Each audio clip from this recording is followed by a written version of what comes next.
தமிழ்நாட்டில் பல பாரம்பரிய சமையல் முறைகள் இருக்குது. அதில் ரொம்ப முக்கியமானதும் நம்ம எல்லார் வீட்லேயும் நம்ம செஞ்சு பார்க்கணும் அப்படின்னு நினைக்கிறதும் எந்த சமையல் முறை அப்படின்னு பார்த்தீங்கன்னா அது வந்து செட்டிநாட்டு சமையல் முறை தான். செட்டிநாட்டு சமையலோட தனி சிறப்பு என்னென்னா அதில் சேர்க்கப்படுற வாசனை சாமானும் சமையல் செய்யும் போது அப்போவே அவங்க செய்கிற மசாலா அரைச்சி சேர்க்கறது அதெல்லாம் தான் செட்டிநாட்டு சமையலோட தனிச்சிறப்பு. எங்கள் ஊர் சமையலை உங்களோட பகிர்ந்து கொள்றதுல எனக்கு ரொம்ப மகிழ்ச்சி. ஃபஸ்ட்டு நம்ம அடிப்படையாக தெரிந்து கொள்ள வேண்டிய விஷயங்களை வந்து ஃபஸ்ட்டு பார்க்கலாம். அதுக்கப்புறம் அந்த சமையல் முறை வந்து நம்ம எப்படி செய்யணும் அப்படிங்கிறத அடுத்தடுத்த வீடியோஸில் வந்து நான் போடுறேன். முதல்ல வந்து பலகாரங்களுக்கு மாவு அரைக்கிறது எப்படி அப்படிங்கிறத வந்து நம்ம பார்க்கலாம். அதுக்கு முன்னாடி நான் ஒன்று சொல்லியே ஆகணும். நான் இப்போ போடுற சமையல் வீடியோவும் இனி போட போகிற எல்லா சமையல் வீடியோவையும் எங்கள் ஆயா உமையாள் அவங்களுக்கும் என்னோட அம்மா சித்திக்கும் நான் டெடிகேட் பண்ணணும்னு நினைக்கிறேன். இப்போ வந்து பலகாரங்களுக்கு மாவு அரைக்கிறது எப்படி அப்படின்னு சொல்லிட்டு நம்ம தெரிஞ்சுக்கிட்டோம்னாலே நமக்கு வந்து அந்த ஐட்டம் வந்து நல்லாவே வரும். இப்போ செட்டிநாடு சமையல வந்து பாத்தீங்கன்னா குழிப்பணியாரம், அடை, ஆப்பம் இதெல்லாம் வந்து ரொம்ப ஃபேமஸ். அது வந்து நம்ம கடையில ஹோட்டல்ஸ்ல அப்படிதான் நம்ம சாப்பிட்றோம். அவங்க அதை எப்படி ப்ரிப்பேர் பண்றாங்கன்னு தெரியல. அதே மாதிரி நம்ம ஆசைப்படும் போதெல்லாம் நம்ம வந்து அதை செஞ்சு சாப்பிட்றதுக்கும் நம்மளே செஞ்சோம்னா அது வந்து ரொம்ப யூஸ்ஃபுல்லா இருக்கும். ரொம்ப சிம்பிளான விஷயம் தான். அந்த மாவு அரைக்கும் போது நம்ம அதை வந்து கரெக்டா பண்ணிட்டோம்னாலே போதும். இன்னொன்று வந்து பாத்தீங்கன்னா இட்லி வந்து சில பேருக்கு வந்து நல்லா வரும். வீட்டில் செய்யும் போது சம்டைம்ஸ் அது வந்து நல்லா வர மாட்டேங்குது. அது என்னன்னு பாத்தீங்கன்னா ரொம்ப பெரிய விஷயம் கிடையாது. நம்ம எவ்வளவு அரிசிக்கு எவ்வளவு உளுந்து போடுறோம் அப்படிங்கறதும் அந்த உளுந்து அரைக்கும் போது தண்ணி தெளிச்சு தெளிச்சு அரைக்கணும். ஒன்னா வந்து தண்ணியை ஊத்திட்டோம் அப்படின்னா அது வந்து நல்லா பஞ்சு மாதிரி இட்லி வந்து வராது. ஸோ அது வந்து நம்ம கவனம் வைக்கணும். என்னன்னா இப்போ உலக்கு அரை உலக்கு அப்படின்னு சொல்லிட்டு வந்து ரெண்டு இருக்கு. இப்போ 200 ml வாட்டர் வந்து ஒரு டம்ளர்ல பிடிக்குதுன்னு வச்சுக்கோங்க. அதுதான் வந்து உலக்கோட அளவு. அரை உலக்கு அப்படிங்கிறது 100 ml கப் இருக்கு இல்லையா, அதுதான் வந்து அரை உலக்குன்னு சொல்றோம். ஸோ அந்த மெஷர்மெண்ட்டுக்கு தான் நான் வந்து எல்லா ஐட்டம்ஸ்க்கும் எப்படி வந்து போடணும், அளவு போடணும் அப்படிங்கறது வந்து நான் சொல்றேன். ஃபர்ஸ்ட் வந்து இட்லி அப்படி பாத்தீங்கன்னா 5 உலக்கு அரிசி எடுத்துக்கோங்க. இட்லி அரிசி வாங்கிக்கோங்க. 5 உலக்கு இட்லி அரிசி. அரை உலக்குல உளுந்து எடுத்துக்கணும். அது வந்து நல்ல தலை ரொம்பன்னு சொல்லுவாங்க, அதாவது நல்லா குமிச்சு எடுக்கணும். அதுக்கப்புறம் ஒரு கைப்பிடி உளுந்து தேவைப்பட்டால் போடலாம், இல்லைன்னா வேணாம். உளுந்து வந்து ஒரே பிராண்டா வாங்குங்க.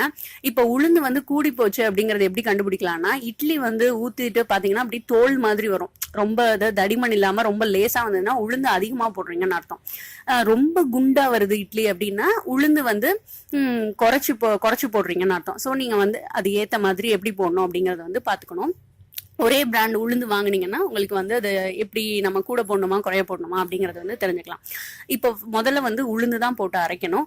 உளுந்து அரைக்கும் போது ஒரு 6 நிமிஷத்துக்கு ஒரு தடவை தண்ணி தெளிச்சு அதை வந்து அந்த இதை வந்து நல்லா தள்ளி விட்டுட்டு தண்ணி தெளிச்சு அரைங்க.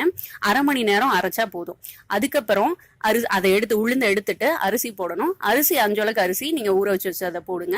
போட்டுட்டு அது நைஸ் ஆற வரைக்கும் அரைக்கணும். நைஸ் ஆகும்போது 5 உலக்கு அரிசிக்கு 5 ஸ்பூன் உப்பு அப்பவே போட்டுருங்க. போட்டு அரைச்சிட்டு ரெண்டையும் அந்த உளுந்து அள்ளின சட்டியிலேயே இந்த அரிசியையும் அள்ளிட்டு நல்லா ரெண்டையும் மிக்ஸ் பண்ணி விடணும். உளுந்து தனியா அரிசி தனி மாவா இருக்கக்கூடாது. நல்லா உரசி நல்லா கலக்கிடணும். கலக்கிட்டு அதை வந்து ஒரு 8 hours வச்சிங்கன்னா நல்லா புளிச்சிரும். அதுக்கப்புறம் நீங்க ஃப்ரிட்ஜில் எடுத்து வச்சுட்டு தேவைப்படும் போது இட்லி வந்து ஊத்திக்கலாம். இது வந்து இட்லி. தோசை வந்து பாத்தீங்கன்னா நிறைய வெரைட்டி ஆஃப் தோசை இருக்கு. ஸோ நான் அது தனி வீடியோவாவே போடலான்னு பாக்குறேன். இப்போ குழிப்பணியாரம் எப்படி செய்யறது அதுக்கான அளவு வந்து நான் சொல்றேன். இட்லி அரிசி வந்து 1.5 உலக்கு எடுத்துக்கோங்க. பச்சரிசி இருக்கு பாருங்க, அது வந்து 3/4 உலக்கு சின்ன உலக்குல எடுத்துக்கணும். அதாவது அரை உலக்குல 3/4 உலக்கு எடுத்துக்கோங்க. வெள்ளை உளுந்து வந்து அரை உலக்கு சின்ன உலக்குல எடுத்துக்கணும். இது எல்லாத்தையுமே ஒன்னா ஊற வச்சுக்கோங்க. நைஸா ஆட்டணும். நைஸா ஆட்டிட்டு ஒரு 4 hours புளிக்க வைக்கணும். உப்பு வந்து நம்ம எப்ப குழிப்பணியாரம் போட போறோமோ அப்ப போட்டா போதும்.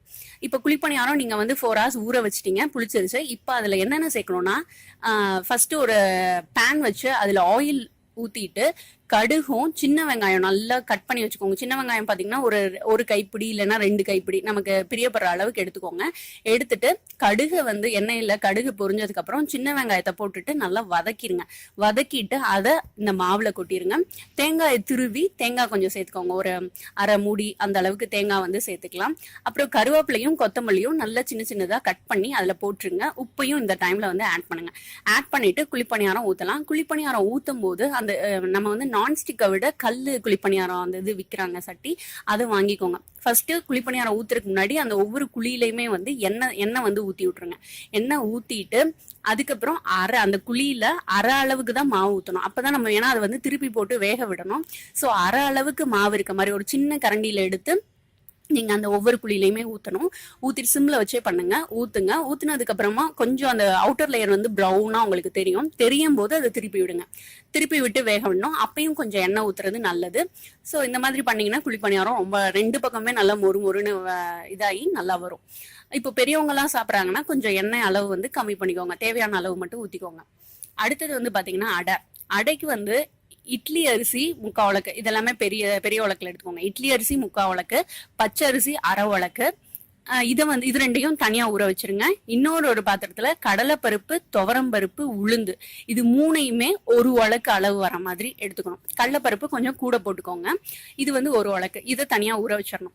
ரெண்டையும் தனியா ஊற வச்சுட்டு முதல்ல இந்த இட்லி அரிசி பச்சரிசி ஊற வச்சிருக்கோம் இல்லைங்களா, அதை வந்து முதல்ல போட்டு அரைக்கணும்.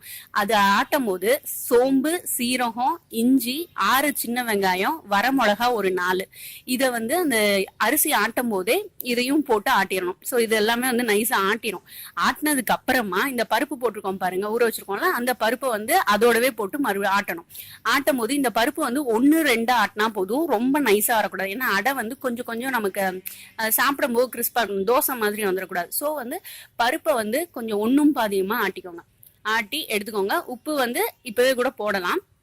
தேவையான அளவு உப்பு போட்டுருங்க. இது வந்து உடனே கூட ஊத்தலாம். இது வந்து நமக்கு புளிக்கணும் அந்த மாதிரி எல்லாம் அவசியம் கிடையாது. இன்ஸ்டன்டாவே நம்ம வந்து இது பண்ணலாம்.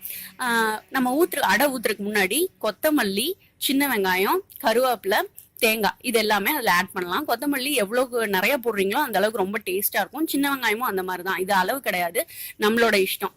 தேங்காய் வந்து கொஞ்சம் கம்மியா போட்டுக்கோங்க. இது வந்து அடை. அடுத்தது வந்து ஆப்பம் வந்து பாத்தீங்கன்னா இட்லி அரிசி 1 உலக்கு, பெரிய உலக்குல 1 உலக்கு எடுத்துக்கோங்க. பச்சரிசி சின்ன உலக்குல 3/4 உலக்கு, உளுந்து சின்ன உலக்குல அரை உலக்கு. இது எல்லாத்தையுமே ஒன்னா ஊற வச்சணும்.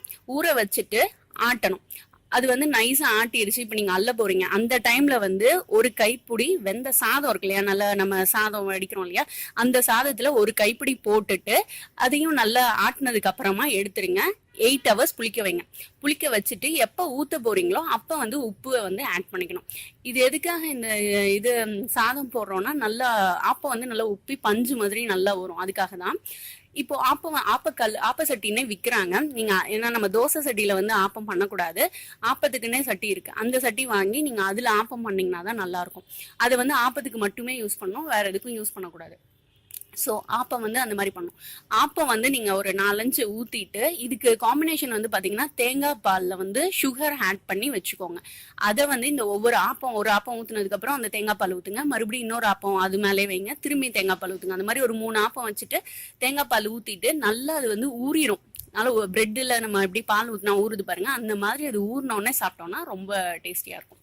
ஸோ இதுதான் செட்டிநாட்டில் வந்து பார்த்தீங்கன்னா இந்த குழிப்பணியாரம், அடையாப்பம்லாம் ரொம்ப ஃபேமஸ். நீங்கள் இதை வந்து வீட்டில் ட்ரை பண்ணி பாருங்க, ரொம்பவே நல்லா வரும். இனி வர வீடியோஸில் வந்து அடுத்தது இன்னொரு பேசிக் வீடியோ போடலான்னு பார்க்குறேன். அதுக்கப்புறமா நம்ம சமையல் வந்து ஃபுல்லாகவே எப்படி பண்ணலாம் அப்படிங்கிறத பார்க்கலாம். ஓகே, நம்ம நெக்ஸ்ட் வீடியோவில் பார்ப்போம். Thank you, by.